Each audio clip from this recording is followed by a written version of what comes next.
Hey friends, Caleb Townsend, co-founder of Factur here.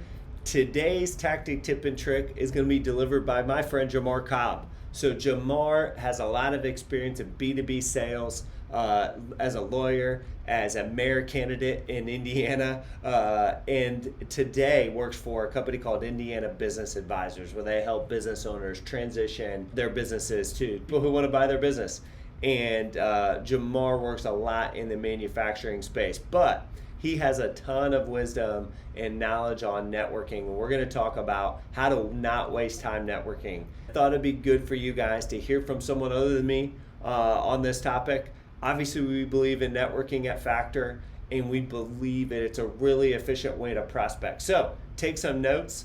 Learn from Jamar, try and come away with at least one thing that you can implement. This is going to be part one of two. I hope you have a great meeting. Hey there, it's Jamar Cobb Denard with Indiana Business Advisors. Happy to spend some time with you at Factor. Today, we're going to talk about the topic, stop wasting time networking.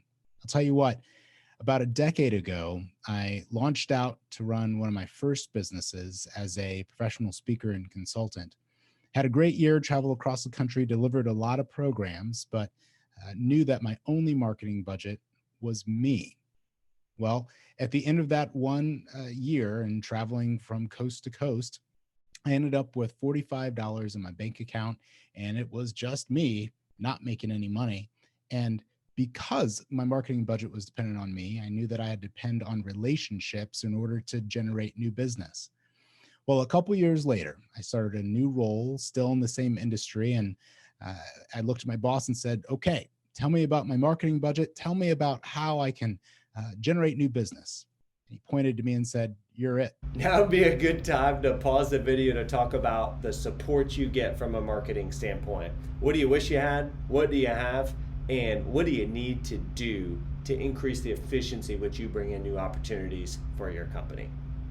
So once again, I was in the position where I had to build business by networking, by generating referrals. Well, I'll tell you what, over the course of the next 4 months, I dug in and did and learned the system that I'm going to teach you over the course of the next 20 minutes. And this system helped me build a business from $0 in month one to $30,000 a month by month four, and then went on to win our local networking association's Rookie of the Year award for networking and producing results. So here's the system on how, wherever you are in terms of building your book of business as a business development professional, to take it to the next level of generating revenue through relationships through the program Stop Wasting Time Networking. Again, my name is Jamar Cobb Denard. I'm a business broker, attorney, a leadership consultant for 17 years. And as I mentioned before, was the Rainmakers Rookie of the Year in 2009. Also, the Indianapolis Business Journal 40 Under 40 honoree in 2013, and was a political candidate in the city of Lawrence, which is a suburb in Indianapolis, in 2019. Specifically, as a business broker, I work with small business owners, typically 5 to 50 employees, $500,000 to $5 million in gross sales.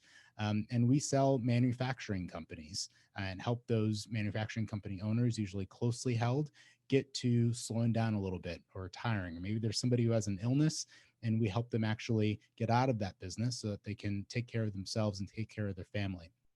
We typically spend a lot of time with consultants and CPAs to help make sure that transition goes really well for manufacturing companies across the country. So let's dig into some of this content, our outcomes for today's program. Number one, you'll learn that there is a such thing as good and bad networking. Some will say there's no such thing as bad networking. Well, you'll hear what type of networking may not be bad, but could be better than others. Next, you'll learn and glean how to create an endless stream of referrals. Third, you'll be able to get the results that you want out of the time and money that you're spending investing in networking, including networking at places like Factor. You'll be able to leverage your relationships for revenue, not just coffees, not just lunches that go nowhere, but actually see revenue coming out of the time that you're spending networking. Finally, you'll learn how to quantify your networking success. At the end of our program today, I will add in a couple ways that we can stay in touch. Would love to have a virtual coffee with you over Zoom and do a one-on-one. Also, open the invitation for you to connect with me on LinkedIn as well, because really I'm here just as every other Factor member to network and connect with you in the room. So let's dig into the content. First, every room that you walk into, whether it's a party, networking event, chamber event, Factor event, there's three types of people sitting in that room: prospects, suspects, and fluff. Prospects, suspects, and fluff. Here's what I mean by those three. Prospects are the end user of your product. So those are people that are actually going to purchase whatever it is that you're selling.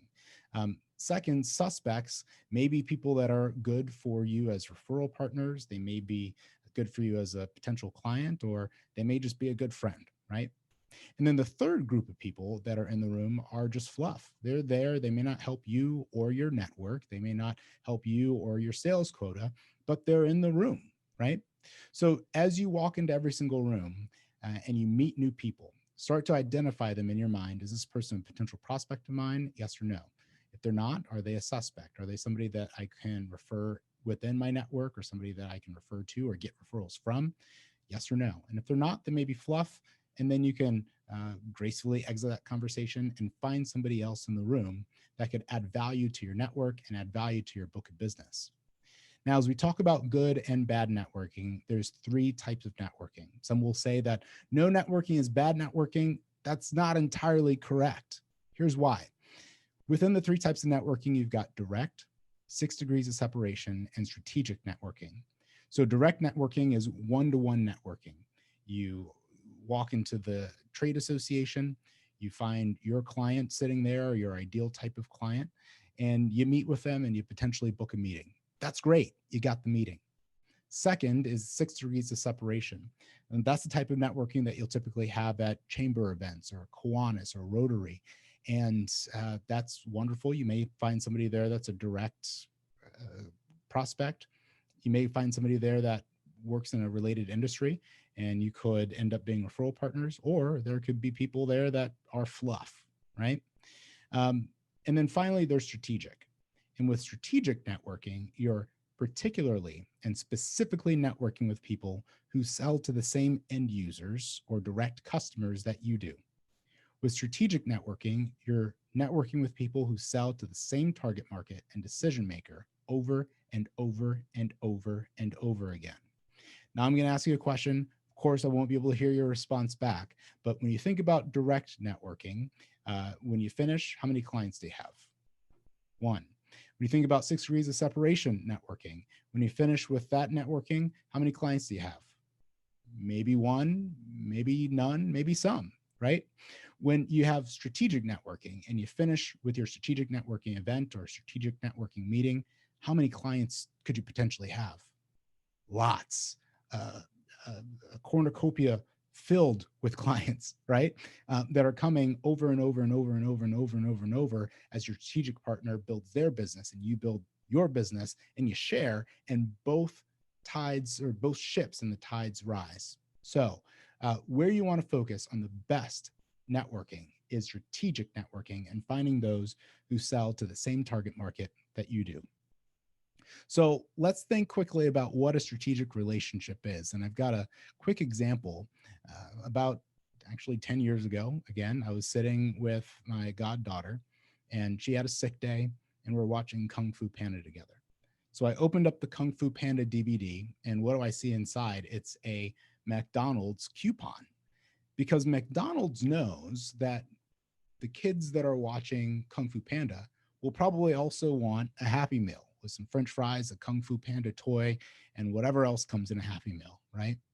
So McDonald's is thinking very intelligently about their strategic partnerships and who's McDonald's target market, the people that they're focusing their marketing and their sales on. Kids, right? So who else sells to kids? And that's the question that you want to ask yourself. Who else is selling to your target market? So when we think about who else is selling to kids, we've got indoor play places, preschools, toy stores, candy manufacturers, Walt Disney, other movie producers, other play places, video game arcades, cereal. So there's a number of other partners and other companies who are selling to the same target market that McDonald's is selling to, so that when McDonald's goes out to do their promotions and their marketing, they get all of Toys R Us's clients, and all of Toys R Us gets all of McDonald's clients. And again, the ships in both tides rise because they're working together. So we as small business people and as business persons and business development professionals need to use the same mentality as we think about our marketing and specifically our networking, so we can get the most out of the rooms and the time that we're networking in. So let's talk about how this applies to your businesses in particular. First, you have to identify what your target market is. And I do that through the LEE principle. LEE is leading product, expertise, experience, and enjoyable. LEE. So first, what's your leading product? What's the product that typically gets you in the door of your clients? Yes, you may have a dozen SKUs or hundreds of SKUs if you're selling small products or small parts, but there's one part that usually sells the most or is the entry product to get you a new client.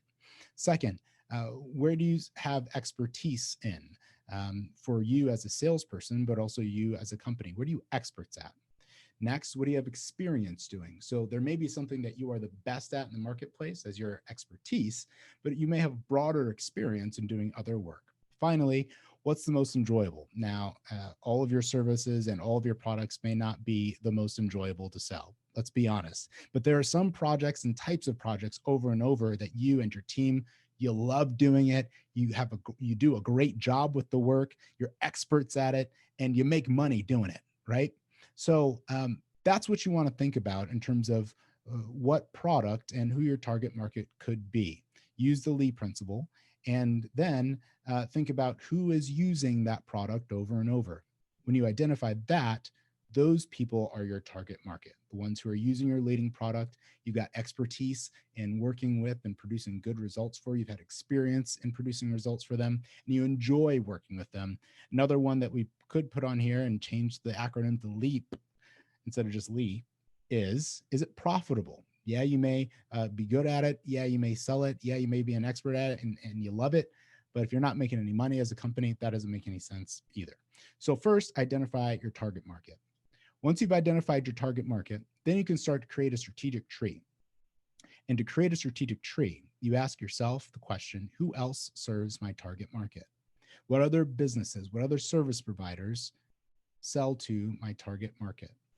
Now, there's a few types of strategic trees or strategic tree relationships that you can create from this question, who else serves my target market? The first is food chain.